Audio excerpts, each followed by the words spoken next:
Ambassador Krelthak watched the human delegation with growing unease as they entered the Galactic Council chambers. The humans moved with that peculiar confidence that had unsettled the galaxy for decades now. Their leader, Ambassador Sarah Chen, carried herself with the same quiet determination that had made humans both feared and respected across the known worlds. The Galactic Council had summoned Earth's representatives for what many species considered long overdue. For 50 years, humanity had been part of the galactic community, trading, exploring, and building relationships. But they had also been accumulating debts, not monetary debts. Those were simple matters of credits and resources. No, these were the deeper obligations that bound civilized species together. Krelthak's tentacles writhed nervously as he reviewed his notes. The Zephyrians had saved a human colony ship from solar flares in the Tau Ceti system. The Moravian Empire had shared their medical technology when a plague struck Earth's outer settlements.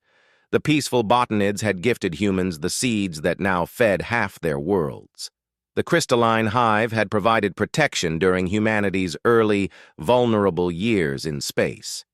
Each act of kindness, each gesture of goodwill, each life saved, created a debt that honor demanded be repaid. This was the way of galactic civilization. Every species understood the intricate web of obligations that held their society together. Debts were repaid with ceremony, with reciprocal aid, with formal acknowledgments that maintained the balance between worlds. But humans were different. They kept records, yes, meticulous records. Every favor, every life saved, every piece of technology shared was documented in their vast databases. But when other species had approached them about repayment, the humans had simply said, "We remember. When the time comes, we will pay what we owe." That time, the Council had decided, was now. "Honored representatives," Krelthak began, his voice carrying across the vast chamber where delegates from 300 species gathered. "We convene today to address the matter of outstanding obligations between humanity and the galactic community." Ambassador Chen stood slowly, her gray hair catching the light from the chamber's crystalline dome. Around her, the other human delegates remained seated, but their stillness was different from submission. It was the stillness of a predator choosing its moment. "We appreciate the Council's patience," Chen said, her voice carrying clearly through the translation matrix, "and we are ready to discuss repayment." A ripple of relief went through the chamber. Finally, the humans would follow protocol. The debts would be settled in the traditional manner, aid for aid, service for service, maintaining the careful balance that kept peace among the stars.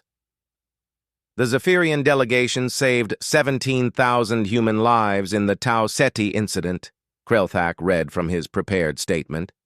"Standard repayment would involve—" "Excuse me," Chen interrupted gently. The chamber fell silent. Interrupting a formal debt reading was almost unheard of. "Before we discuss standard repayment, I think the Council should understand something about human nature." Krelthak's three hearts skipped in unison. This wasn't how these proceedings were supposed to go.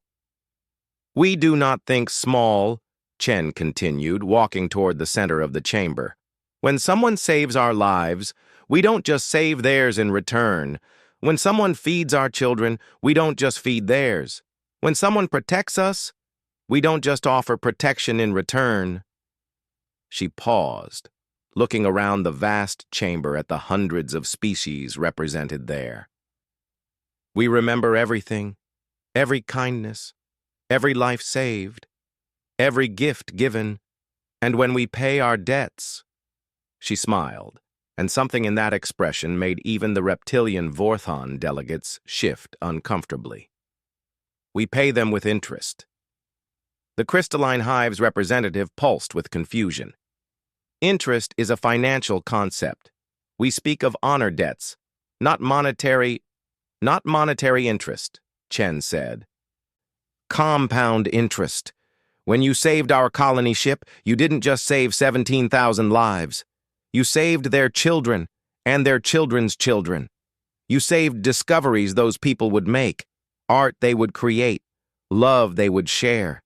You saved futures that stretched out like ripples across time.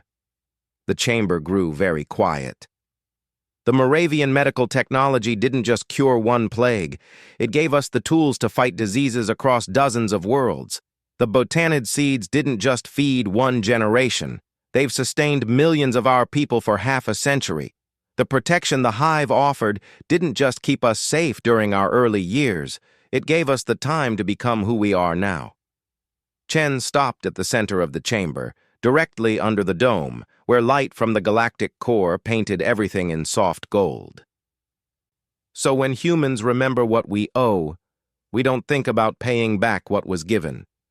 We think about paying back what was made possible, and that, her smile widened. That is a very large debt indeed. Krelthak found himself leaning forward despite his training. What are you saying, Ambassador Chen? I'm saying that tomorrow we begin repayment, and I'm saying that the galaxy is about to discover what happens when humans decide to say thank you properly. The silence that followed was broken only by the soft hum of life support systems and the distant vibration of the station's rotation. In that moment, every delegate in the chamber realized that perhaps they had misunderstood something fundamental about the species they had welcomed into their community 50 years ago. Chen walked back to her delegation, her footsteps echoing in the vast space. As she took her seat, she touched a small device on her wrist. Across human space, on 1,000 worlds and 10,000 ships, other humans received a simple message. Remember everything. Begin repayment. Make them proud they helped us. The message was brief, but its meaning rippled outward like a stone dropped into still water. On research stations and military bases, in civilian colonies and exploration fleets, humans began to move with sudden purpose. The galaxy had asked for repayment of debts, and they were about to receive it in ways they had never imagined. But that night, as the delegates returned to their quarters and the great chamber fell dark, none of them could have predicted what was coming. They had seen human efficiency, human determination, human ingenuity. But they had never seen human gratitude in its full, terrifying glory. In her quarters, Ambassador Chen stood at the viewport looking out at the stars. Each point of light represented worlds where humans had been helped, lives that had been saved, kindnesses that had been shown. Tomorrow, the real work would begin. Tomorrow, the galaxy would learn that when humans owed a debt, they didn't just repay it, they transformed it. The first reports reached the Galactic Council 3 days after Ambassador Chen's speech. They came from Zephyr Prime, homeworld of the graceful beings who had saved the Tau Ceti colony ship 50 years ago. High Counselor Veltar of the Zephyrians had always been proud of his people's role in humanity's survival. The rescue had been challenging. Their ships had risked dangerous solar radiation to pull the human vessel to safety. It had been a good deed, one that demonstrated Zephyrian compassion and technological superiority. He had expected the humans to return the favor in kind someday, perhaps rescue a Zephyrian ship in distress or provide aid during a natural disaster. Standard procedure, balanced, proper. He had not expected to wake up to reports of a human fleet in orbit around his homeworld. "Sir," his aide's voice trembled as she delivered the morning briefing. There are over 300 human ships surrounding our planet. They're requesting permission to begin construction." Veltar's elegant neck twisted in confusion. "Construction? Of what?" "They say..." The aide checked her notes twice before continuing.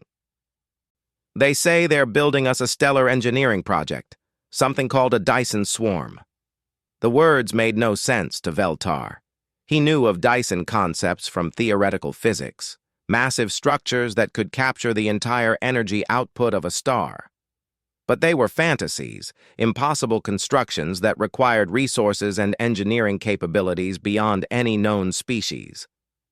"Patch me through to the human commander," he ordered.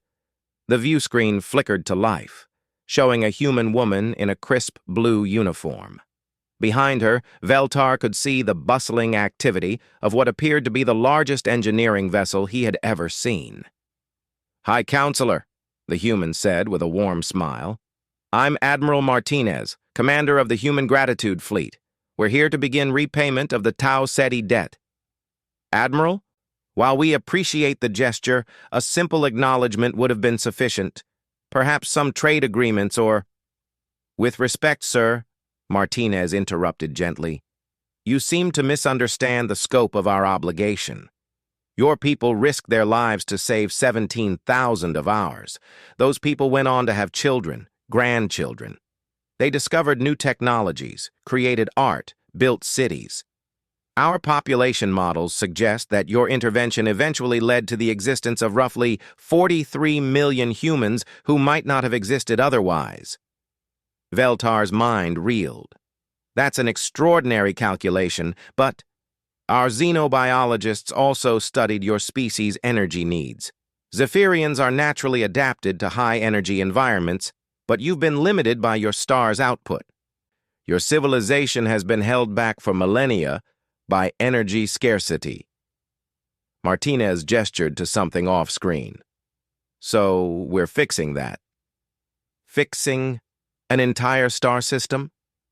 The Dyson swarm will increase usable energy in your system by a factor of approximately 4,000. Your people will never face energy limitations again. We estimate this will advance Zephyrian civilization by at least 10,000 years in the next century." The connection went silent for a long moment. Then Veltar managed to whisper, This is impossible. The resources alone."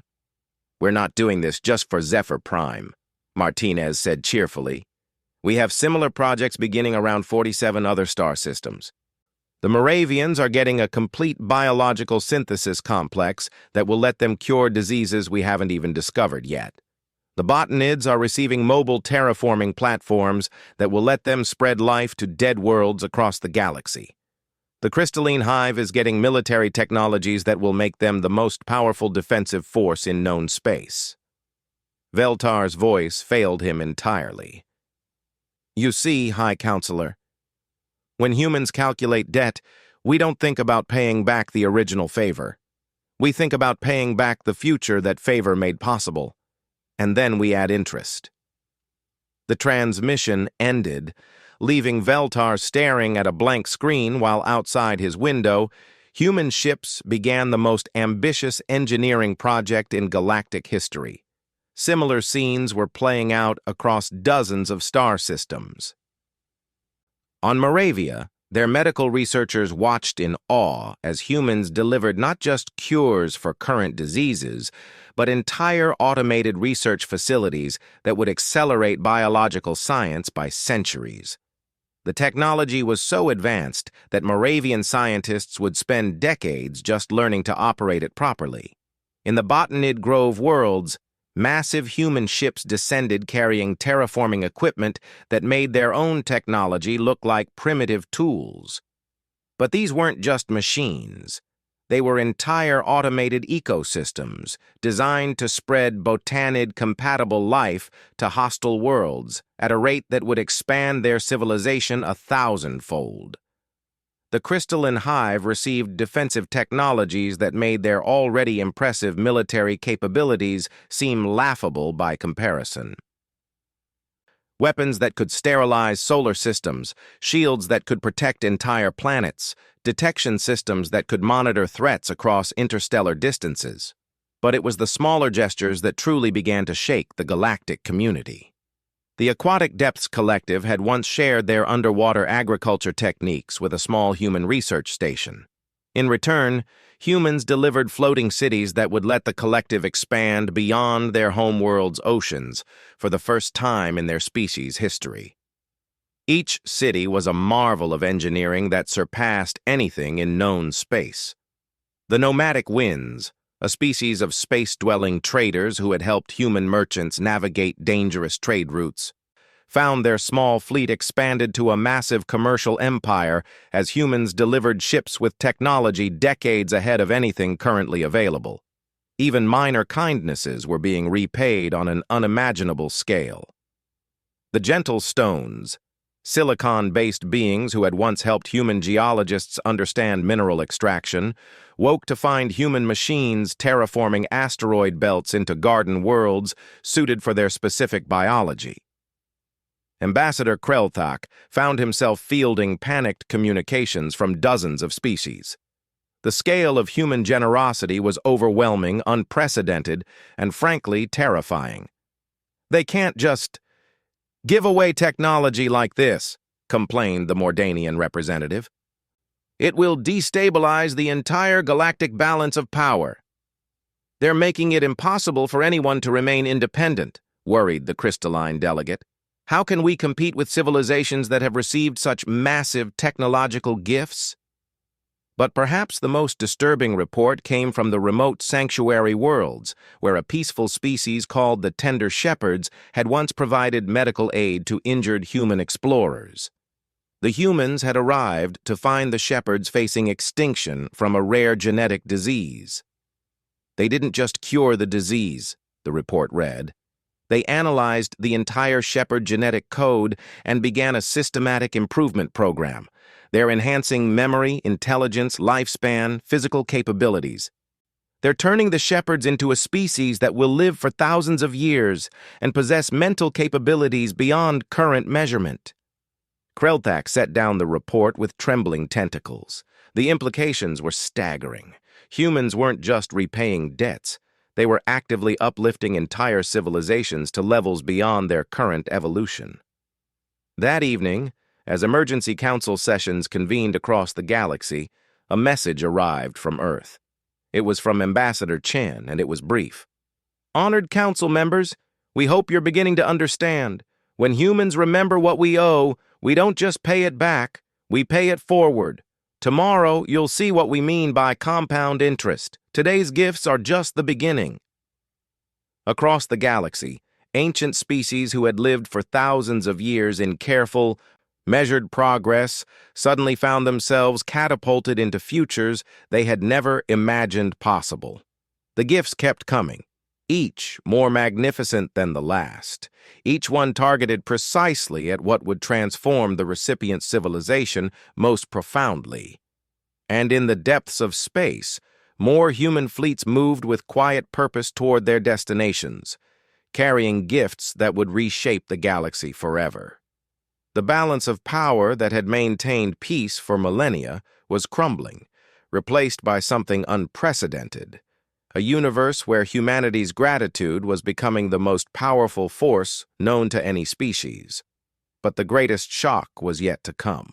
The emergency session of the Galactic Council was unlike any in the organization's 3,000-year history.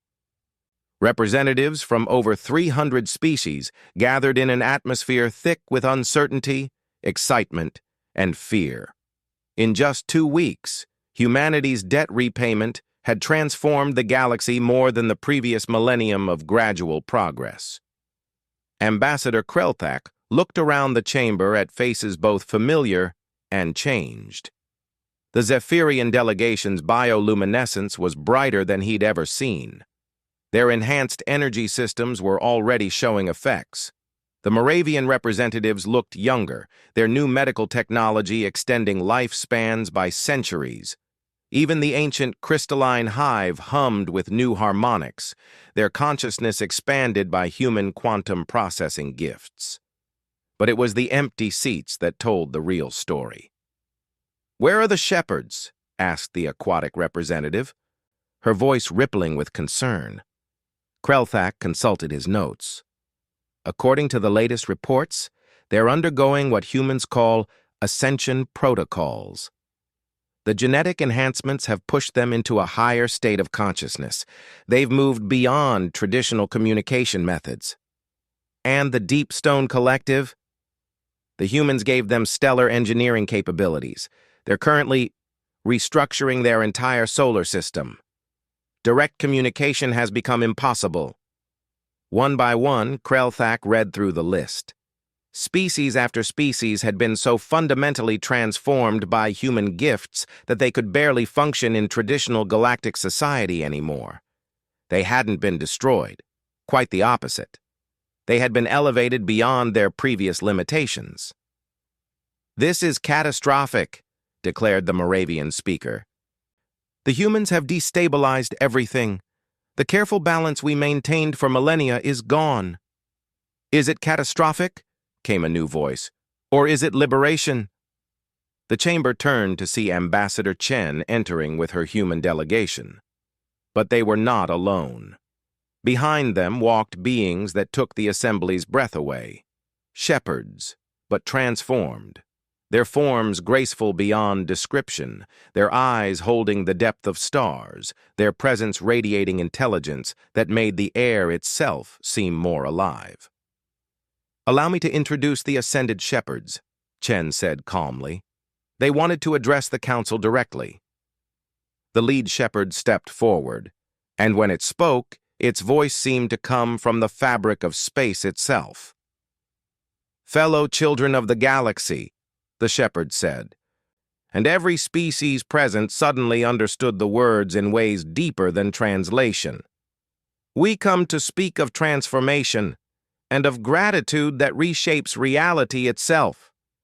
Ambassador Krelthak felt his certainties crumbling. "What? What are you?" "We are what the humans remembered we could become," the shepherd replied. 50 years ago, we helped heal their wounded. In return, they looked at our entire species and asked, not, "How can we help you in the same way?" but, "What could you become if all limitations were removed?" The shepherd gestured, and suddenly, the air above the assembly filled with images. Not projections, but visions that appeared directly in their minds. "Behold what humans call compound gratitude," the shepherd continued. "The Zephyrians saved human lives, so humans gave them the energy to transform their civilization. But that's not the end. It's the beginning. With unlimited energy, the Zephyrians will make discoveries that will help other species. They will save lives across the galaxy, creating their own debt that will be repaid with interest." The images shifted, showing cascading chains of advancement. Each human gift was creating exponential improvements that spread outward like waves. The Moravians received medical technology, but they will use it to help species across the galaxy. The Botanids received terraforming tools, but they will use them to create worlds that will sustain civilizations for millions of years. Each gift creates more gifts. Each debt repaid creates new debts to be repaid. Krelthak's mind struggled to comprehend the scope of what was being described. "You're talking about an infinite cycle of improvement." "Not infinite," Ambassador Chen said softly. "Exponential. And that's why we're here today." She touched her wrist device again, and suddenly the great chamber's dome became transparent, revealing the space beyond. What the delegates saw there made even the crystalline hive's harmonic frequency shift in shock. Ships, thousands upon thousands of ships, from dozens of species, all working together on a construction project that dwarfed even the Dyson swarms humanity had been building. "The final debt," Chen announced. "The greatest one of all." "What debt?" Krelthak whispered.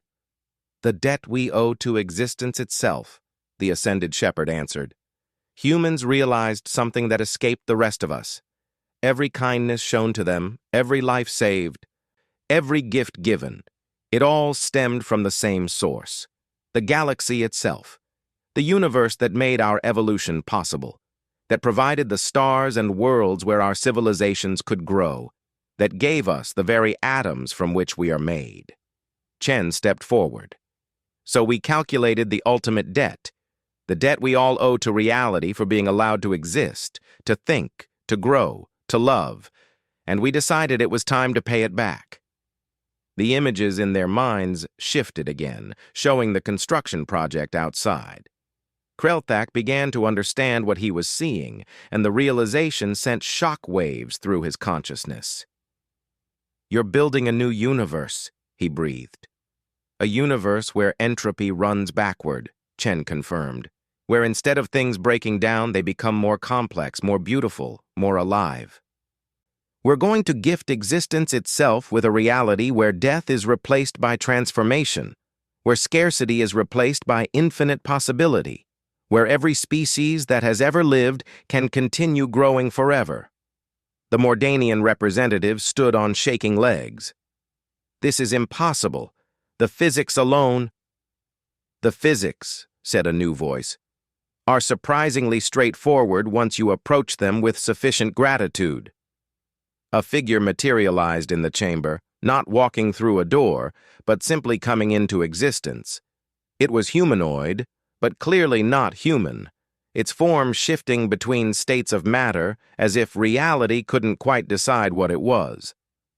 "Allow me to introduce myself," the figure said, with what might have been a smile. "I'm what humans call a universe shepherd. I used to be part of the Deep Stone Collective, before they helped me understand what I really was." Krelthak's 3 hearts stopped beating for several seconds. "You're saying the humans transformed you into a being capable of gardening reality itself?" "Yes, and I'm not alone." The universe shepherd gestured, and more figures appeared throughout the chamber. Former crystalline hive drones who now existed as living quantum states. Ex-Moravians whose consciousness spanned multiple dimensions. Beings that had once been members of a dozen different species, all transformed into something unprecedented. "This is the compound interest Ambassador Chen spoke of," the original shepherd explained. "Humans don't just repay debts. They transform the entire concept of debt into a force for cosmic evolution. Every kindness becomes the seed of universal improvement." Through the transparent dome, Krelthak could see the construction project accelerating. Ships from species he had never imagined working together, all guided by transformed beings who existed beyond the normal limitations of space and time. "How long," he managed to ask, "how long until this new universe is complete?" "Time," Chen said gently, "is about to become a very flexible concept. But if you're asking when you'll be able to see the results," she smiled, "look around you. It's already beginning." And it was. The chamber itself was changing, becoming more beautiful, more perfect, more alive. The delegates were changing too, their limitations falling away as reality itself became more generous, more kind, more eager to help them become everything they could be. "This is what humans mean when they say, 'The galaxy shakes,'" the ascended shepherd explained. "Not destruction, but transformation so profound that the very foundations of existence dance with joy." Outside, the new universe was taking shape. A reality where every being that had ever shown kindness would be repaid not just for their actions, but for the infinite chain of goodness those actions made possible. A universe where debt was not burden but gift, where gratitude was not sentiment, but the fundamental force that drove all progress. Ambassador Krelthak looked around the chamber at representatives who were no longer quite the same species they had been minutes before.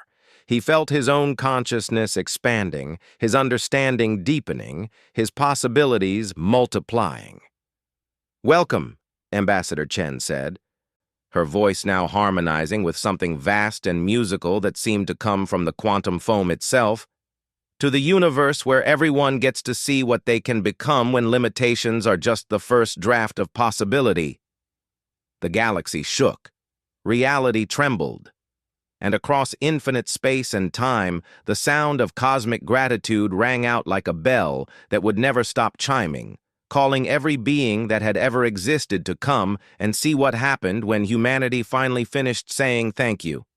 The debt was paid. The interest was just beginning.